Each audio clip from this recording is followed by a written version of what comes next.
veramente la salvezza e siamo contenti perché ringraziamo anche Edoardo Capra e Alessio De Bode che ci hanno lasciato, però no, la squadra ha fatto bene e quindi siamo tutti contenti. Da sponda Savonesi possiamo non chiederti un parere sul Vado, come l'hai visto oggi, anche questo momento di difficoltà che sta vivendo? Non ha fatto una brutta partita sinceramente, però noi in casa siamo una squadra veramente forte e batterci sarà difficile per tutti, però dovrà continuare a lavorare per fare più punti per la salvezza.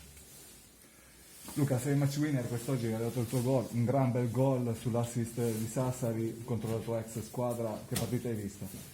Ho visto una bella partita, una solita partita che lottiamo tutti. Ringrazio Samu per la palla, che sennò poi...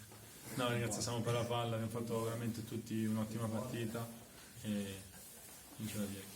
Sei contento comunque? Sì, sono contento, anche se ho segnato alla mia ex squadra, ho risultato perché ne faccio veramente pochi in carriera e quindi io risulto sempre e niente, dedico questo gol a mio nonno che l'hanno ricoverato e niente. E per lui. Sì.